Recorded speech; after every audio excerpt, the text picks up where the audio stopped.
Olá, bem-vindos ao meu canal.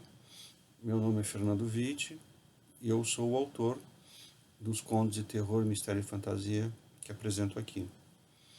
E hoje trago para vocês um conto, né, que vai apresentar um personagem que fatalmente irá aparecer em outros contos que lerei aqui, um personagem chamado Baden.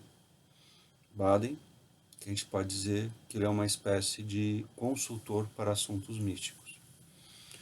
E para apresentar esse consultor de assuntos místicos, eu trago um conto intitulado Zé da Silva, que se passa em São Paulo, da década de 1980. Antes de ler o conto para vocês, peço que se inscrevam no canal, clique no sininho para receber as notificações dos próximos contos e, se curtiram, acione o comando para tanto também ali no YouTube. Beleza? Então vamos lá.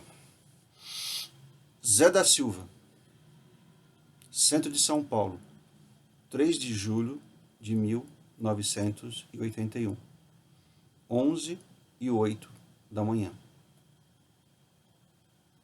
Ele era um anônimo, um autêntico Zé da Silva.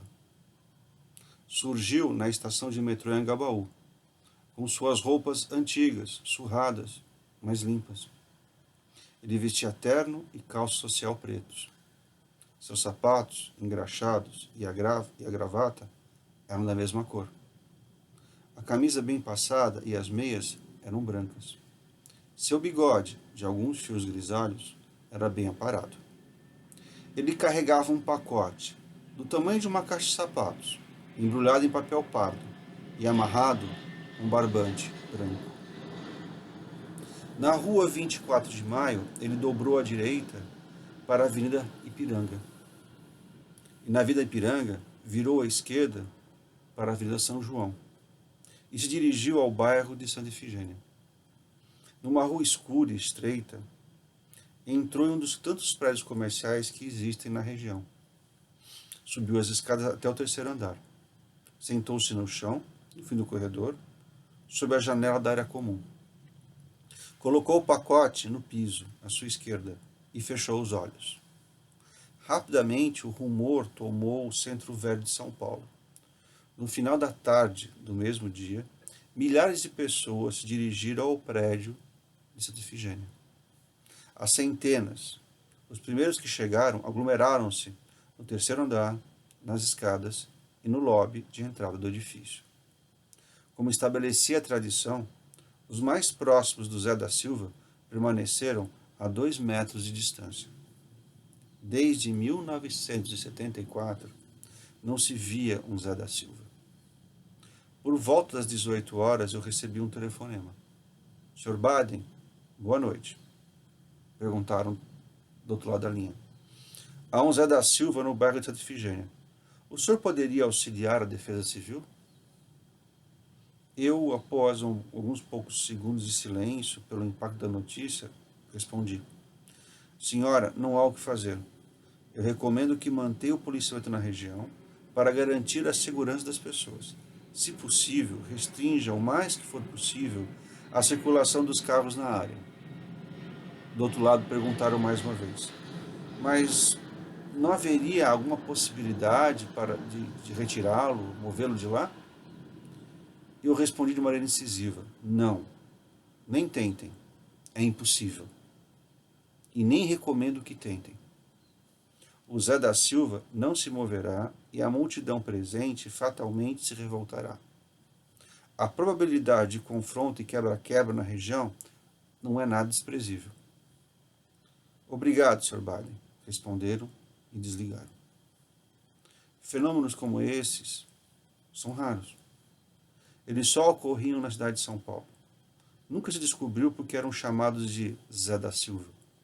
Homens, e apenas homens, sem qualquer explicação, vestidos da mesma maneira, sentavam-se em algum lugar, sempre no centro de São Paulo, e não se levantavam mais. Em silêncio, o Zé da Silva ouvia toda e qualquer demanda ou pedido ou reclamação. Pedia-se especialmente cura para os desenganados pelos médicos. Alguns milagres eram atribuídos ao Zé da Silva. Por dias, sem comer e beber, eles permaneciam em vigília. Invariavelmente, todos morriam de fome e de sede. A vida pregressa desses homens permanecia desconhecida. Uma vez mortos, com eles não se encontrava documentos ou qualquer pistas de suas origens. As digitais ou arcadas dentárias nunca forneciam informações para identificá-los. E ninguém, mas ninguém mesmo, forneceu qualquer informação verificável quanto ao seu nome ou à família de origem.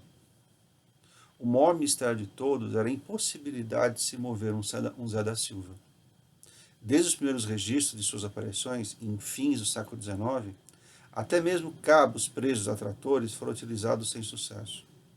Um verdadeiro Zé da Silva era literalmente inamovível. Uma vez morto, apenas em avançado estado de decomposição era possível removê-lo.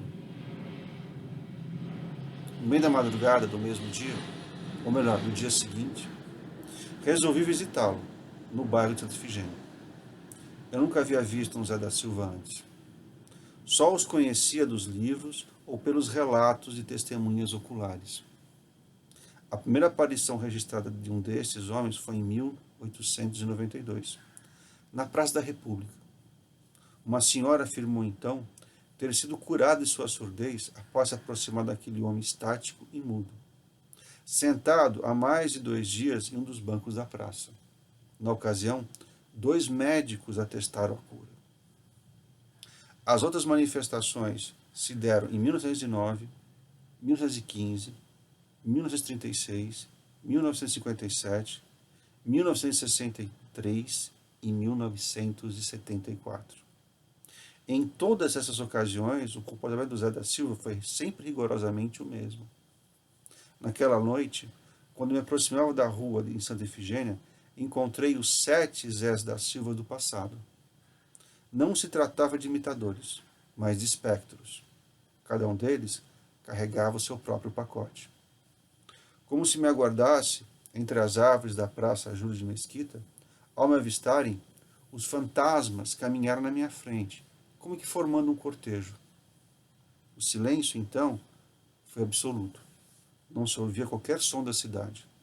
Na rua, onde estava o último Zé da Silva, mulheres, homens, crianças, vivas e mortas, de diferentes eras históricas e de diversas etnias, perambulavam aqui e acolá.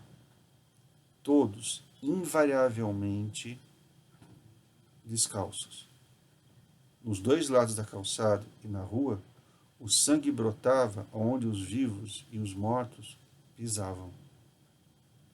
Um rio de sangue corria sobre nós.